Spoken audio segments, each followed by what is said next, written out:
go on more pages. I'll read couple of lines to bring up to the speed and then we will continue. One cannot approach the transcendental region or Paravyoma, the spiritual sky, by worshipping Lord Shiva or Brahma or any other demigods. Since this material world is a product of the three qualities of material nature,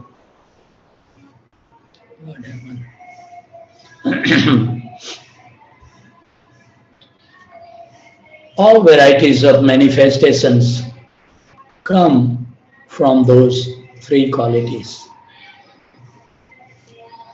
With the aid of materialistic science, modern civilization has created many machines and comfort, yet they are only varieties of the interactions of the three modes of material qualities.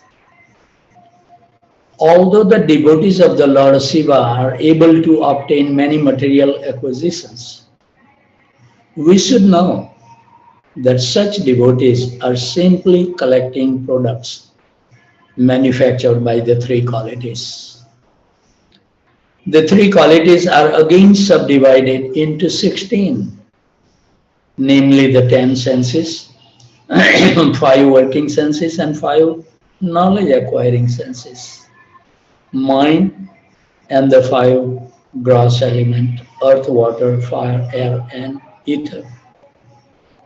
These 16 items are extensions of the three qualities. Material happiness or opulence means gratification of the senses, especially the genitals, the tongue, and the mind. By exercising our mind, we create many pleasurable things just for enjoyment by the genitals and the tongue. The opulence of a person within this material world is estimated in terms of his exercise of the genitals and the tongue, or in other words, how well he is able to utilize his sexual capacities and how well he is able to satisfy his fastidious taste by eating palatable dishes. Material advancement of civilization necessitates creating object of enjoyment by mental concoction just to become happy on the basis of these two principles. Pleasure for the genitals and pleasure for the tongue. Herein lies the answer to King Parikshit's question to Sukadeva Goswami as to why the worshipper of the Lord Shiva are so opulent. When I see in India how much investment this Lariwala make, they sell sabjis, fruits and everything, hardly maybe 2,000-3,000 rupees, and they maintain that family. Best economy in the world.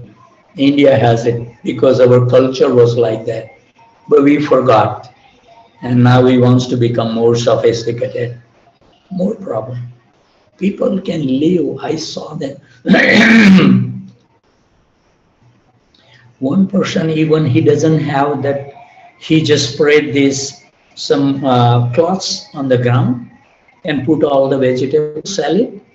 He don't have to pay no tax, no utilities, nothing. Simple little profit they make, but they live happy life. Old days are golden days, as it says. The devotees of Lord Shiva are opulent only in terms of material qualities. Factually, such so-called advancement of civilization is the cause of entanglement in material existence. More we become sophisticated, more problem. Our life will become so complex that one day As it says in the pages of Bhagavatam, people will leave the city and go to the jungle and live simple life. Those days are ahead. It is actually not advancement but degradation. The conclusion is that because Lord Shiva is the master of the three qualities, his devotees are given things manufactured by the interactions of these three qualities. For what purpose? For the satisfaction of the senses. In the Bhagavad Gita, however, we get instruction from Lord Krishna that one has to transcend this qualitative existence. Nistray Gunyo Bhavar Arjuna. The mission of human life is to become transcendental to the three qualities. Unless one is Nistray Gunya, he cannot get free from material entanglement. No matter how wonderfully plan out your life, always will be a problem. In other words, favors received from Lord Shiva are not actually beneficial to the conditioned souls, although materially such facilities seems opulent. Shukadev Goswami continued, quote, the Supreme Personality of Godhead, Hari, is transcendental to these three qualities of material nature, unquote. In the Bhagavad Gita, the Lord states that anyone who surrenders unto him surpasses the control of the three qualities of material nature. Wonderful. Our Acharya is giving the solution. Just need to do one good thing, surrender to Krishna. And therefore, since Hari's devotees are transcendental to the control of the three material qualities, certainly he himself is transcendental. In Srimad Bhagavatam, it is therefore stated that Hari or Krishna is the original Supreme Personality. There are two kinds of prakritis or potencies, namely the internal potency and the external potency. And Krishna is the overlord of both. He is Sarvadruk, or the overseer of all the actions of the internal and external potency. And he is also described as Upadrasta, the supreme advisor. Because he is the supreme advisor, he is above all the demigods who merrily follow the directions of the supreme advisor.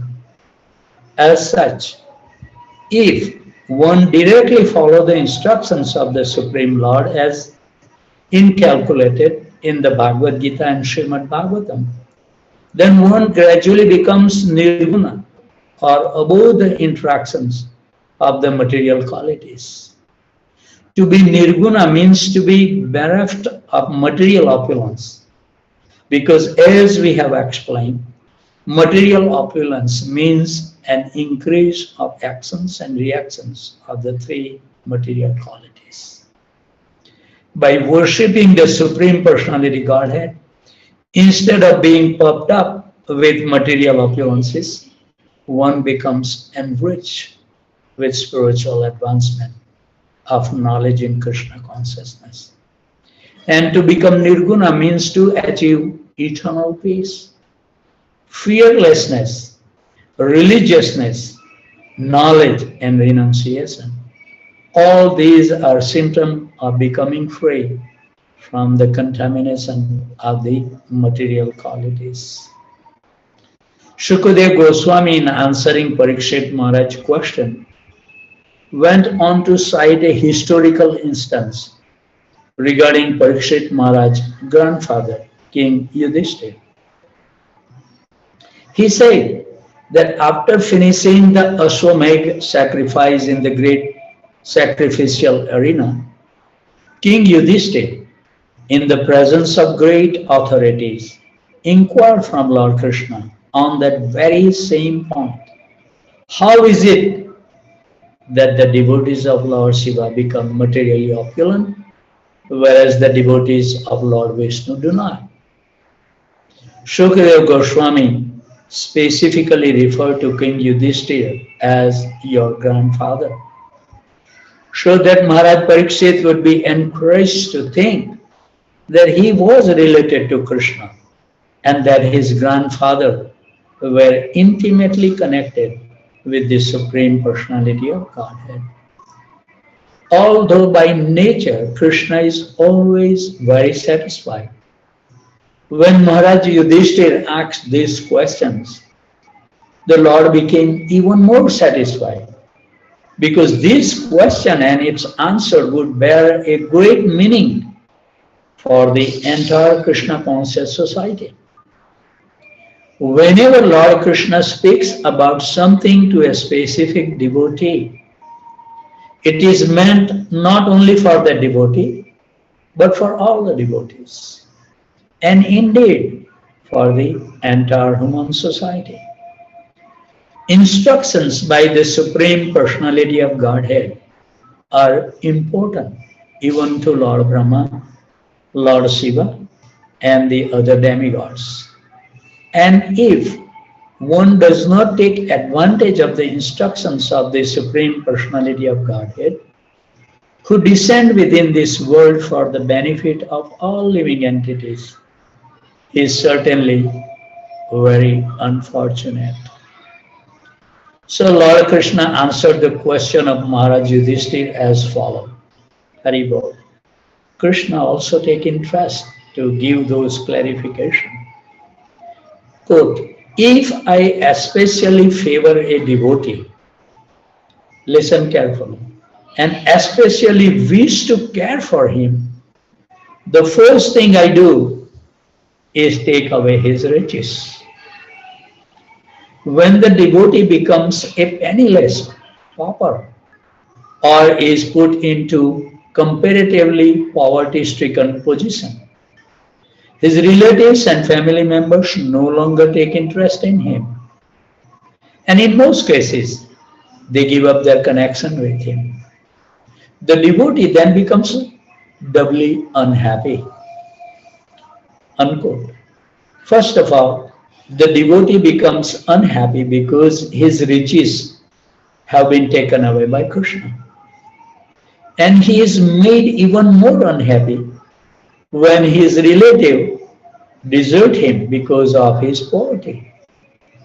We should note, however, that when a devotee falls into a miserable condition in this way, it is not due to past impious activities known as karma fall. The poverty of the devotee is a creation of personality of Godhead. Similarly, when a devotee becomes materially opulent, that is also not due to his pious activities. In either case, whether the devotee becomes poorer or richer, the arrangement is made by the Supreme Personality of Godhead. And this arrangement is especially made by Krishna for his devotee, just to make him completely dependent upon him and to free him from all material obligations.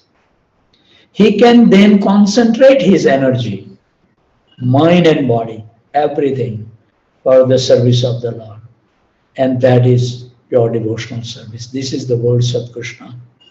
So in the Narada Pancharatra, it is therefore explained, Sarva Upadi Vinurmuktam, which means that being freed from all designations, works performed for family, society, community, nation, or humanity are all designated.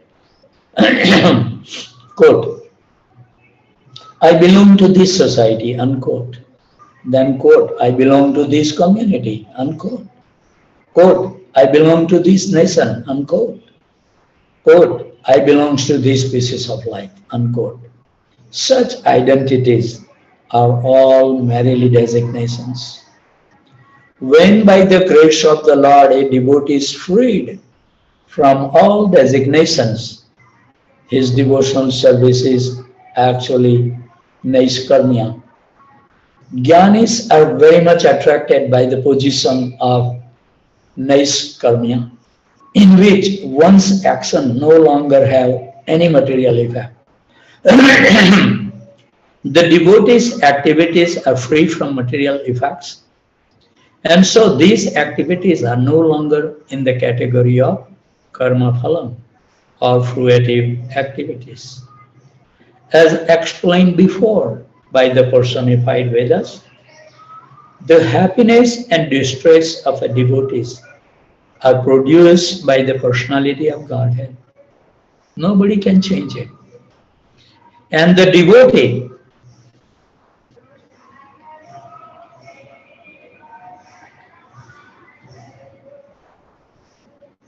devotee therefore does not care whether he is in happiness or in distress.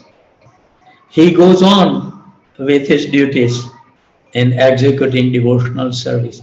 It doesn't say that you continue your material service. No, but devotional service must be continued in all circumstances. This is the lesson. Although his behavior seems to be subject to the actions and reactions of fruitive activity, he is actually freed from the result of the actions. So it continues that it may be questioned why a devotee is put into such tribulations by the personality of Godhead. The answer is, listen, that this kind of arrangement by the Lord is just like a father sometime becoming unkind to his sons. We may have to become unkind sometime to put them onto the right path. But that action is glorious because the devotee is a surrendered soul and is taken charge of by the Supreme Lord. Whatever condition of life the Lord puts him in, whether one of distress or of happiness, it is to be understood that behind this arrangement is a large plan designed by the personality of Godhead. And that is important to know what exactly Krishna wants us to do, even if richness comes to our hand. For example, Lord Krishna put the Pandavas into a distressed condition, so acute that even grandfather Bhishma could not comprehend how such a distress could occur. He lamented that although the whole Pandava family was headed by King Yudhishthira, the most pious king, and protected by the two great warriors, Bhima and Arjuna. And although above all, the Pandavas were all intimate friends and relatives of Lord Sri Krishna, they still had to undergo such tribulations. Later, however, it was proved that this was planned by the Supreme Personality of Godhead Krishna as part of his great mission to annihilate the miscreants and protect the devotees. Another question may be raised. What is the difference between a devotee and a common man? Since both are put into different kinds of happy and distressful conditions. The devotee by the arrangement of the personality of Godhead, and the common man as a result of his past deed. How is the devotee any better than the ordinary karmic? Oh, Haribo. The answer is that the karmis and the devotees are not all the same level. In whatever condition of life the karmi may be, he continues in the cycle of birth and death, because the seed of karma or fruitive activity is there, and it fructifies whenever there is an opportunity. So by the law of karma, a common man is perpetually entangled in repeated birth and death, whereas a devotee's distress and happiness, not being under the laws of karma, are part of a temporary arrangement by the Supreme Lord, which does not entangle the devotee. Such an arrangement is made by the Lord only to serve a temporary purposes.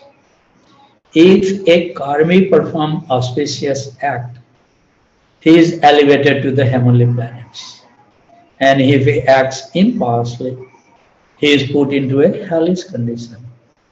But whether a devotee acts in a so-called pious or impious manner, he is neither elevated nor degraded, but is transferred to the spiritual kingdom.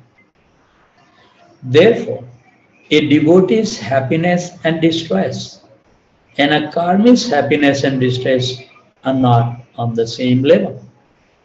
This fact is corroborated by the speech by Yamraj to his servant in connection with the liberation of Ajamil.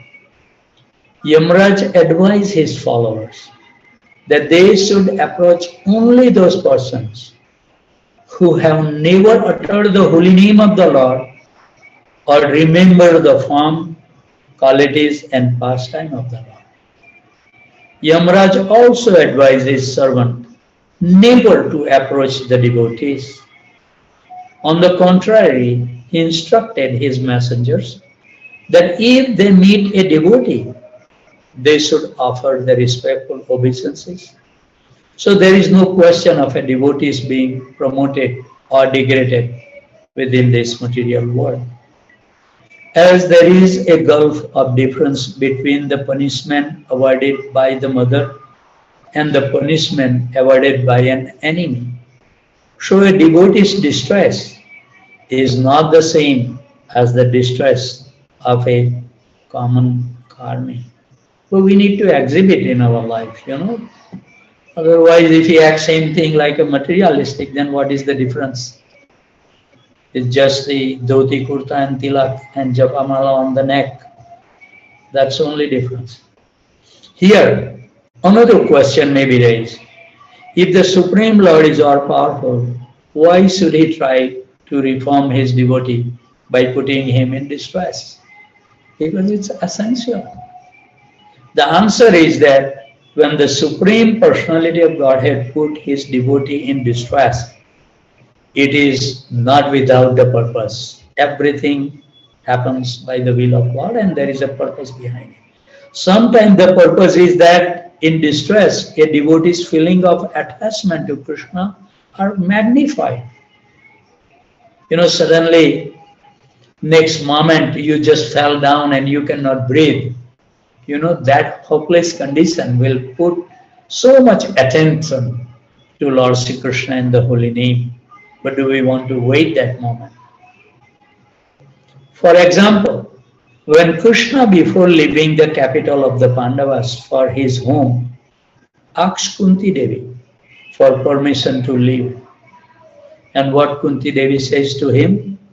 Quote, "My dear Krishna, in our distress, you were always present with us.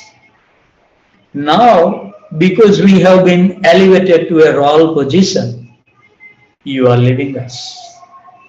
I would therefore prefer to live in distress than to lose you." Unquote.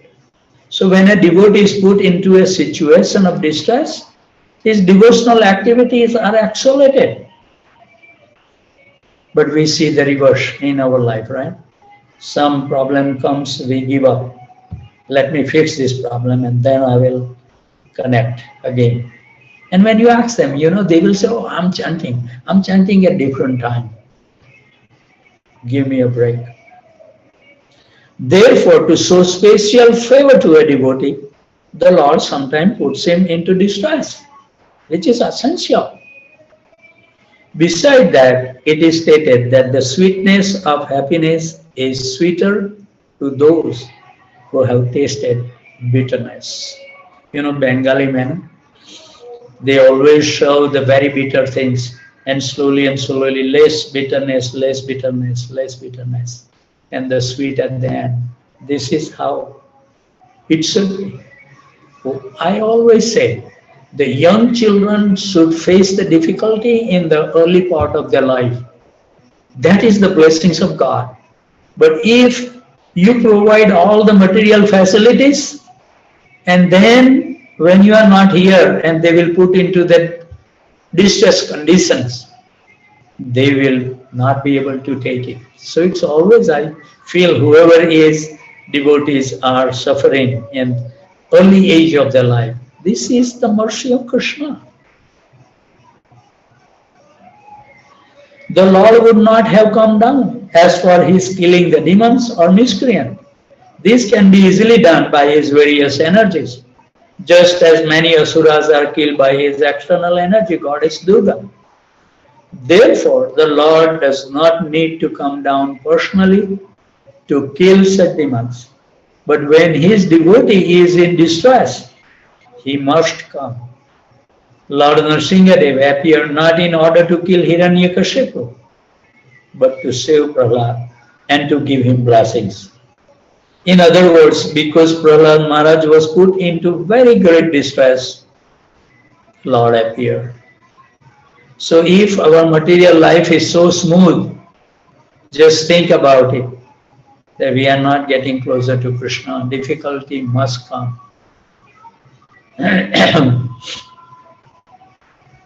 When after the dense dark night, there is finally sunrise in the morning, it is very pleasant. When there is a scorching heat, cold water is very pleasant. And when there is a freezing winter, hot water is very pleasant. Similarly, when a devotee, after experiencing the distress of the material world, relishes the spiritual happiness awarded by the Supreme Lord, his position is still more pleasant and enjoyable. Haribol. So what time is it? We have still 7-8 minutes to go.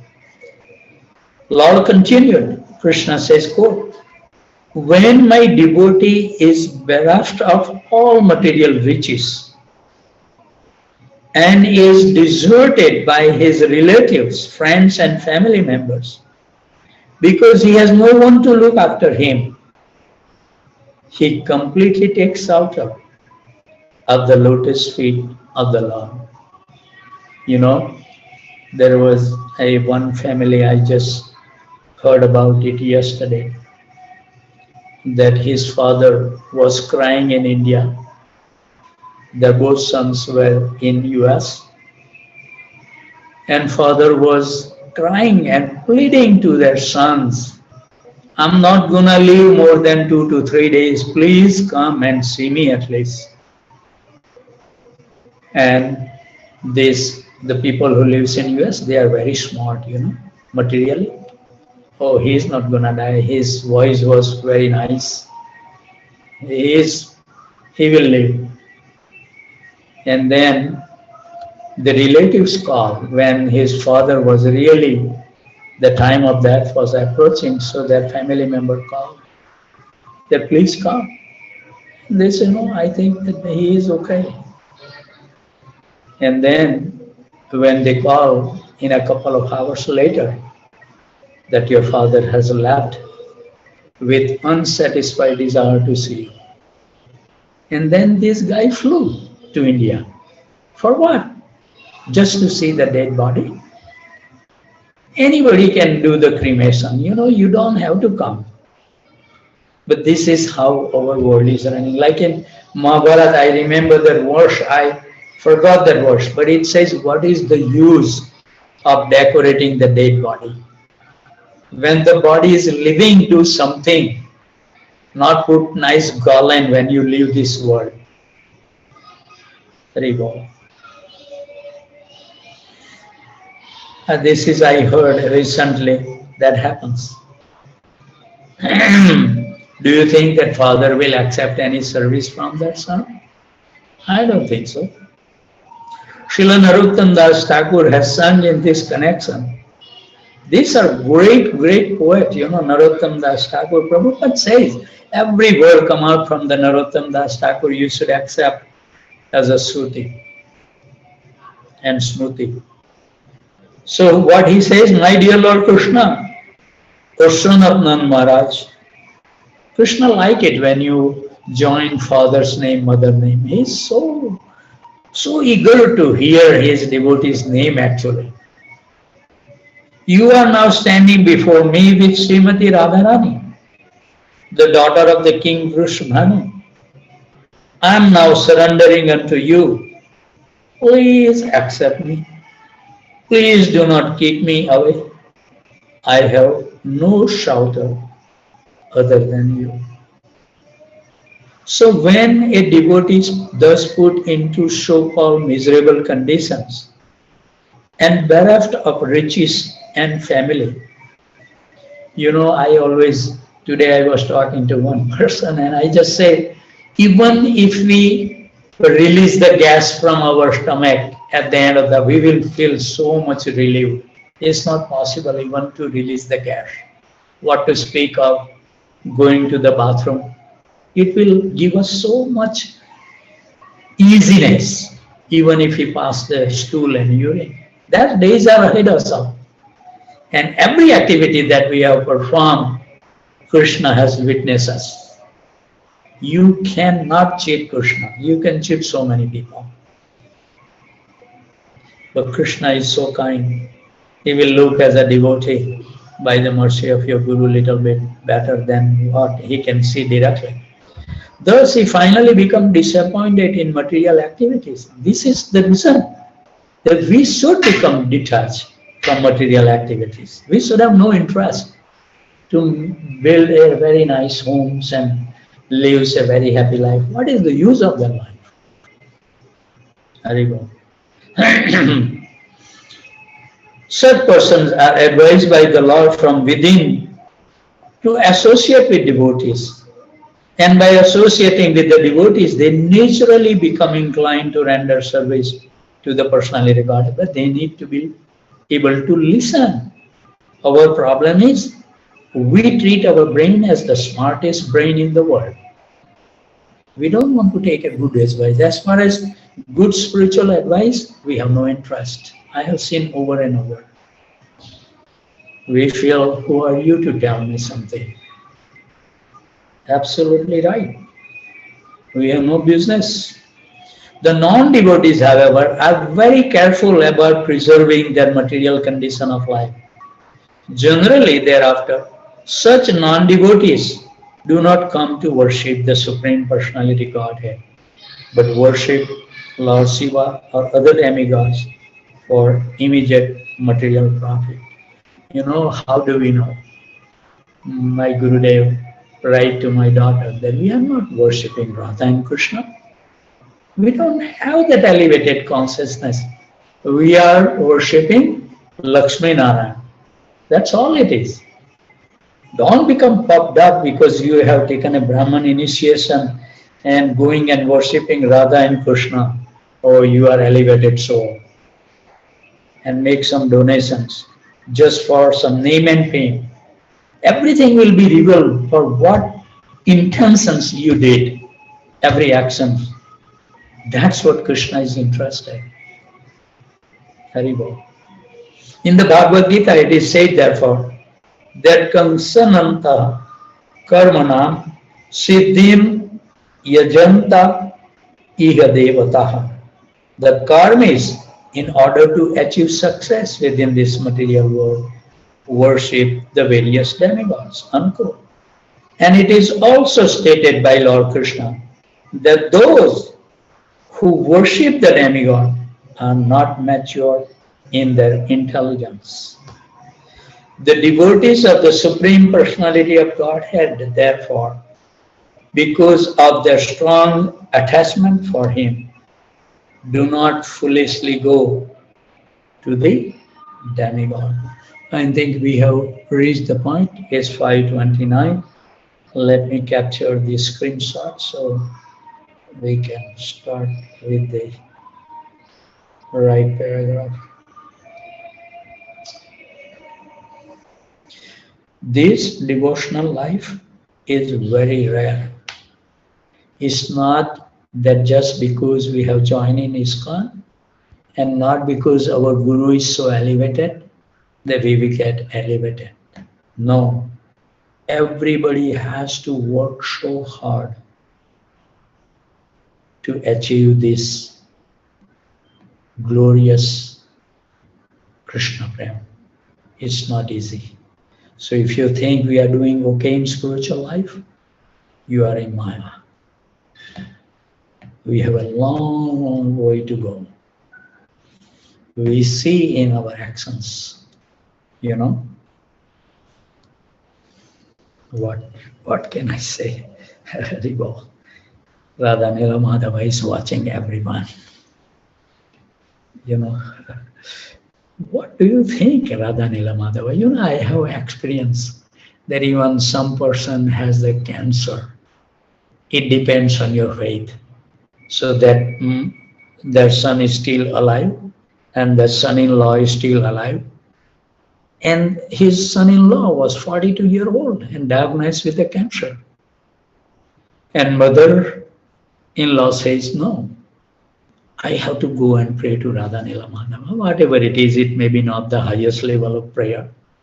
But the point I'm making is still Radha Nila Madhava, according to our sacrifice, he protects his devotee. Second time when they go to the MD Anderson, there was no sign of cancer. Believe it. It was completely cured by the mercy of Krishna.